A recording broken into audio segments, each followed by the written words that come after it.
तो सीरीज की शुरुआत में हम एक होटल का सीन देखते हैं जहां पर काफी सारे लोग पार्टी कर रहे होते हैं, लेकिन असल में उस जगह पर स्लेब्स खरीदने का काम हो रहा होता है। तभी वहां पर एक ब्यूटीफुल सिल्वर बालों वाली लड़की को लाया जाता है जिसका नाम डिया होता है, और वहां पर जितने भी लोग मौजूद होते हैं वो उसी लड़की को खरीदने आए होते हैं। तभी डिया अपने पास से एक की निकालती है और उसकी मदद से खुद को आजाद कर लेती है और अपने मैजिक से एक गन को समन करती है और एक एक करके वहां मौजूद सभी लोगों को मारने लगती है, जिस पर वो लोग मेड से मदद मांगते हैं। पर वो मेड भी उस लड़की की साथी होती है और वो वहां मौजूद कुछ गार्ड्स को मार देती है। तभी हम डिया को देखते हैं जिससे एक गार्ड फाइट करने लगता है जो थोड़ा पावरफुल होता है और वो भी मैजिक यूज कर सकता था, जिस पर डिया की साथी टोरा उसकी मदद करने वहां पर आ जाती है। इसी दौरान हम माहा और लूसी को देखते हैं जो डिया के साथी होते हैं और वो वहां से भाग रहे लोगों को स्नाइप करके जान से मार देते हैं। जिसके बाद हम ह्यूमन वर्ल्ड का सीन देखते हैं जहां पर एक असैसिन अपनी असिस्टेंट के साथ एक मिशन को अंजाम दे रहा होता है और मिशन पूरा करके वहां से जाने लगता है, जिस पर उसकी असिस्टेंट पूछती है कि आखिर उसने वहां मौजूद सभी लोगों को मारा क्यों नहीं, जिस पर वो आदमी उसे कहता है कि वो बस उतना ही काम करता है जितना उसे ऑर्डर दिया गया हो। तभी वो आदमी गौर करता है कि उनके दुश्मनों ने उनकी पोजीशन ढूंढ ली है, जिस पर वो अपनी असिस्टेंट के साथ तुरंत गाड़ी में बैठकर वहां से निकल जाता है। पर उनके एनिमीज उनका पीछा करने लगते हैं, जिस पर वो उनसे पीछा छुड़ाने के लिए उन पर फायरिंग करते हैं, जिस पर वो एनिमीज भी उन पर बैकफायर करने लगते हैं, जिससे उनकी व्हीकल में ब्लास्ट हो जाता है और एनिमीज को लगता है कि वो लोग मारे गए। लेकिन ये असल में उस आदमी का प्लान होता है ताकि वो उनको चकमा दे सके, और वो पहले ही गाड़ी से कूद चुके थे। जिसके बाद वो उस जगह पर थोड़ा आराम करते हैं जहाँ पर वो आदमी अपनी असिस्टेंट को बताता है कि उनकी ऑर्गेनाइजेशन ने उसे बचपन से असैसिन की ट्रेनिंग दी है और वो पूरे लाइफ टाइम अपनी ऑर्गेनाइजेशन के लिए काम कर रहा है, और वो उस लड़की को भी अपने साथ इस मिशन पर इसलिए लाया है क्योंकि उसे उसको ट्रेन करने का ऑर्डर मिला था, क्योंकि वो लड़की नौसिखिया होती है। यह सुनकर उस लड़की को गुस्सा आ जाता है और वो कहती है कि वो कोई नौसिखिया नहीं है, जिस पर वो आदमी अपनी असिस्टेंट पर गन पॉइंट कर देता है, जो गन उसने उसी से चुराया था, और कभी भी किसी पर ज्यादा ट्रस्ट करने से मना करता है, चाहे वो उसका पार्टनर ही क्यों ना हो। जिसके बाद वो उसे उसकी गन वापस दे देता है, जिस पर उसकी असिस्टेंट उस पर ही वो गन पॉइंट कर देती है और शूट करने की धमकी देती है। पर वो आदमी उसे बताता है कि उसने पहले ही उस गन की सारी बुलेट निकाल ली है। जिसके बाद वो आराम करने के बाद वापस अपने बेस पर पहुंचते हैं जहां पर उनकी ऑर्गेनाइजेशन उनको उनके लास्ट मिशन पर भेजने वाली होती है, जिसके लिए उन्होंने उनके लिए कुछ प्लेन के टिकट दिए होते हैं और टेक ऑफ करने का टाइम दिया होता है। जिसके बाद वो असैसिन अपनी असिस्टेंट के साथ उस प्लेन में बैठकर अगले मिशन पर निकल जाता है। तभी न्यूज पर खबर आती है कि जिस प्लेन से वो ट्रेवल कर रहे हैं वो प्लेन हाईजैक हो गया है, और वो असैसिन समझ जाता है कि असल में ये प्लान उसकी ऑर्गेनाइजेशन ने उसे मारने के लिए बनाया है। जिस पर वो उस प्लेन के पायलट रूम में जाता है जहाँ पर सभी लोग मरे हुए होते हैं। तभी उसकी नजर सामने मौजूद एक फाइटर जेट पर जाती है जो उन पर अटैक करके उस प्लेन को ब्लास्ट कर देता है, जिससे उस असैसिन की मौत हो जाती है। जिसके बाद वो असैसिन एक अलग डायमेंशन में टेलीपोर्ट हो जाता है जहाँ पर उसे एक गॉडेस मिलती है जो उसे कहती है कि वो उसको दोबारा से एक फैंटेसी वर्ल्ड में रिकारनेट कर देगी, वो भी उसकी सारी मेमोरीज के साथ, लेकिन बदले में उसको उसका एक काम करना होगा। जिसके बाद वो गॉडेस उसे बताती है कि जब वो उस वर्ल्ड में रिकारनेट हो जाएगा तब उसे 18 साल बाद एक हीरो को मारना होगा जो 26 साल का होगा, क्योंकि वो हीरो डीमन किंग को मारने के बाद पागल हो जाएगा और उस पूरे वर्ल्ड को डिस्ट्रॉय कर देगा। इसलिए उसे उस हीरो के ऐसा करने से पहले ही उसे मारना होगा, जिसके लिए वो गॉडेस उस आदमी को उसकी पसंद की स्किल चुनने का मौका देती है, जिसकी मदद से वो उस हीरो को मार सकता था। लेकिन उस हीरो के पास नॉर्मल ह्यूमन के मुकाबले 8 गुना ज्यादा स्किल्स होंगी, जिस पर वो असैसिन ऐसी स्किल चुनता है जो उसे उस हीरो को मारने में मदद कर सके। जिसके बाद वो असैसिन दूसरे वर्ल्ड में एंटर करता है जहाँ पर उसका जन्म वैन गॉड फैमिली में होता है जो उसका नाम लक रखते हैं। जिसके बाद हम 7 साल बाद का सीन देखते हैं जहाँ पर लक एक फॉरेस्ट में रैबिट हंट करके ट्रेनिंग कर रहा होता है। जिसके बाद वो अपने घर जाता है और अपने लिए खाना बनाता है। ताकि उसकी बॉडी को ग्रो होने के लिए सही न्यूट्रिशन मिल सके। जिसके बाद लक के डैड उसे एक सीक्रेट रूम में ले जाते हैं जहाँ पर वो उसकी बॉडी को एग्जामिन करते हैं और वहाँ पर हमें ये पता चलता है कि लक की वैनगार्ड फैमिली अपनी मेडिकल नॉलेज के लिए बहुत फेमस होती है, लेकिन वो लोग इसके साथ साथ सीक्रेट में असैसिनेशन का भी काम करते हैं और करप्ट नोबलेस को सजा देते हैं।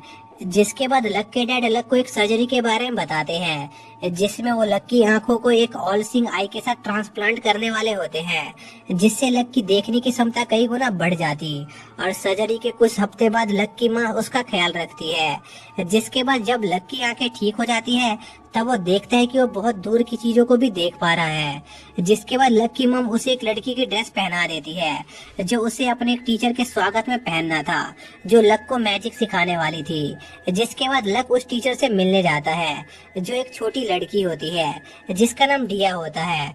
पर डिया देखती है कि लक काफी छोटा है और उसे मैजिक के कॉन्सेप्ट बिल्कुल भी समझ नहीं आएंगे, लेकिन लक के डैड डिया से कहते हैं कि लक बहुत ही स्पेशल है। जिस पर डिया लक को एक हाई लेवल मैजिक परफॉर्म करके दिखाती है और उसे एक फॉर्चून स्टोन देती है जिससे वो खुद के मैजिक लेवल को जान सके और लक को उस स्टोन में उसका मैना डालने को कहती है। और जब लक ऐसा करता है तब वो स्टोन चमकने लगता है, लेकिन तभी लक का मैना ओवरफ्लो होने लगता है और वो स्टोन लक के मैना से ओवरलोड हो जाता है और एक्सप्लोड होने वाला होता है। जिस पर डिया लक को उस स्टोन को दूर फेंकने को कहती है, जिस पर लक ऐसा ही करता है।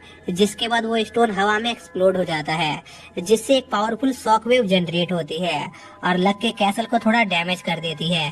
यह साउंड सुनकर लक के डैड और मम वहां आ जाते हैं, जिस पर डिया लक को बचाने के लिए उस ब्लेम को अपने ऊपर लेने लगती है। लेकिन जब लक के डैड और मम को पता चलता है कि वो एक्सप्लोजन लक ने किया था तब वो लक से बहुत ज्यादा खुश हो जाते हैं। जिसके बाद डिया लक की मैना ट्रेनिंग स्टार्ट कर देती है जहाँ पर वो लक को उसके मैना को फील करना सिखाती है और जब लक ऐसा करता है तब उसके दिमाग में एक स्पेल जनरेट होता है जिस पर डिया उसे उस स्पेल को बोलने को कहती है, पर लक ऐसा नहीं कर पाता।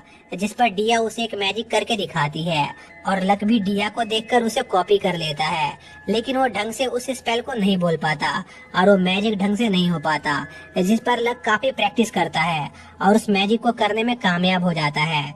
जिसके बाद वो डिया से उसे और मैजिक सिखाने को कहता है, जिस पर डिया उसे मना करती है क्योंकि वो सिर्फ वही मैजिक यूज कर सकता था जो उसने जनरेट किया हो।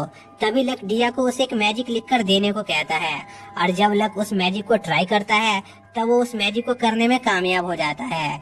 जिसके बाद लक गौर करता है कि दोनों मैजिक में बस थोड़ा सा ही फर्क है। जिसके बाद वो डिया के साथ उन मैजिक्स पर रिसर्च करना शुरू करता है और गोल्ड जनरेट करने के लिए एक मैजिक लिखता है, पर जब डिया उसे कास्ट करती है तब वो बेहोश हो जाती है।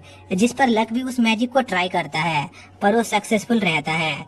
जिसके बाद उनकी ट्रेनिंग ऐसी ही चलती रहती है। जिसके बाद लक एक गन को समन करने की कोशिश करता है जिसमें वो कामयाब हो जाता है और डिया भी लक से वो मैजिक सीख लेती है। जिसके बाद लक एक कैनन बनाता है और उससे एक स्टोन पर फायर करता है जिससे एक बहुत बड़ा एक्सप्लोजन होता है। जिसके बाद वो दिन आ जाता है जब डिया को वापस उसके किंगडम जाना होता है, जिस पर वो दोनों अपने फ्रेंडशिप की निशानी के लिए एक दूसरे को गिफ्ट देते हैं। जिसके बाद लक के डैड लक को एक प्रिजन में ले जा रहे होते हैं जहाँ पर उन्हें एक कैदी को मारना होता है। जिस पर लक के डैड लक को एक काम करने को कहते हैं जहाँ पर वो औरत लक से उसको न मारने की भीख मांग रही होती है, लेकिन लक उसकी कोई बात नहीं सुनता और उसका हाथ काट देता है। जिस पर वो औरत लक को गालियां देने लगती है और लक उसे जान से मार देता है। इसी दौरान हम एक जगह पर एक लड़की को देखते हैं जिसे उसके पेरेंट्स ने छोड़ दिया था और वो बस जिंदा रहने की कोशिश कर रही थी, पर इसी दौरान उसे कुछ वुल्फ घेर लेते हैं। जिसके बाद हम लक को देखते हैं जहाँ पर उसकी मदर उसे उनका किंगडम घुमा रही होती है, जहाँ पर लक कुछ पावरफुल मैजिक यूजर को ढूंढ रहा होता है जो उसकी उस हीरो को मारने में मदद कर सकते थे, पर उसे वहाँ कोई नहीं मिलता। जिसके बाद लक हंटिंग करने के लिए बाहर जाता है जहाँ पर वो एक वुल्फ के झुंड का पीछा कर रहा होता है। तभी वो देखता है कि कुछ वुल्फ ने एक लड़की को घेर लिया है, जिस पर लक उसकी मदद करने का डिसाइड करता है और उन सभी वुल्फ को एक एक करके जान से मार देता है। जिसके बाद वो उस लड़की को थोड़ा खाना देता है और उस लड़की का नाम टोरा होता है, जिस पर वो टोरा से कहता है कि वो उसे रहने के लिए जगह दे सकता है, पर बदले में उसे उसके लिए काम करना होगा। जिस पर वो लड़की तैयार हो जाती है और लक के घर में मेड के तौर पर काम करने लगती है। जिसके बाद 5 साल बीत जाते हैं। तभी हम लक को देखते हैं जो टोरा को एक कमरे में ले जाता है और उसकी बॉडी को एग्जामिन करता है और उसे असैसिनेशन के लिए ट्रेन करता है। पर वो गौर करता है कि टोरा सिर्फ स्पेयर यूज करने में माहिर है और वो नाइफ का इस्तेमाल नहीं कर सकती है, जो असैसिन के लिए काफी खराब बात होती है क्योंकि वो बड़े हथियार छुपा नहीं सकते थे। जिस पर लक टोरा के लिए एक स्पेशल स्पेयर बनाता है जिससे टोरा की एबिलिटीज और ज्यादा बढ़ जाती है। जिसके बाद लक के फादर लक को एक फुल असैसिन बनने के लास्ट टेस्ट के लिए ले जाते हैं, जहां पर लक को उसके फादर को हराना होता है। जिसके बाद लक का टेस्ट एक फॉरेस्ट में स्टार्ट हो जाता है, जहां पर लक अपने डैड पर अटैक करता है, पर उसके डैड उसके पैर को इंजर्ड कर देते हैं। जिस पर लक पीछे हटकर अपने आप को हील करता है और अपने डैड को हराने का तरीका सोचने लगता है। तभी उससे एक ट्रैप ट्रिगर हो जाता है जिससे उसकी तरफ एक ब्लेड बहुत स्पीड में आता है और लक बड़ी मुश्किल से उस ब्लेड को डॉज कर पाता है। जिसके बाद लक के डैड उस पर अपनी नाइफ से कई अटैक करते हैं जिन्हें लक डॉज कर लेता है, जिस पर उसके डैड वापस अंधेरे में छिप जाते हैं। तभी लक पर दोनों साइड से नाइफ से अटैक होता है, लेकिन लक इस बार अपने डैड के फेक अटैक को समझ जाता है और उन्हें हराने में कामयाब हो जाता है। जिसके बाद लक के डैड उसे एक असैसिन का टाइटल दे देते हैं और उसे अपने साथ कई असैसिनेशन के मिशन पर ले जाते हैं, जहां पर वो डिफरेंट मेथड का यूज करके करप्ट नोबल्स को मारते हैं। जिसके बाद लक के डैड लक को एक मर्चेंट बनने को कहते हैं ताकि वो लोगों के बीच अपनी पहचान बना सके और उसकी पहुंच कई नोबल्स तक हो सके। जिसके लिए उसके डैड उसे एक फेक नाम देते हैं और 2 साल तक मर्चेंट बनने के लिए ट्रेन करते हैं। जिसके बाद लक के डैड लक को उनकी फैमिली के सक्सेसर बनने की खुशी में एक पार्टी देते हैं और अपने ब्रांच फैमिली के मेंबर को वहां पर इनवाइट करते हैं। लेकिन उन ब्रांच फैमिलीज के एक लड़के को लक की कैपेबिलिटी पर यकीन नहीं होता और वो लक को एक ड्यूल के लिए चैलेंज करता है, जिस पर लक तैयार हो जाता है और एक झटके में उस लड़के को हरा देता है। लेकिन तब भी वो लड़का हार नहीं मानता और लक पर पलटवार करता है, जिस पर लक उसका हाथ तोड़ देता है।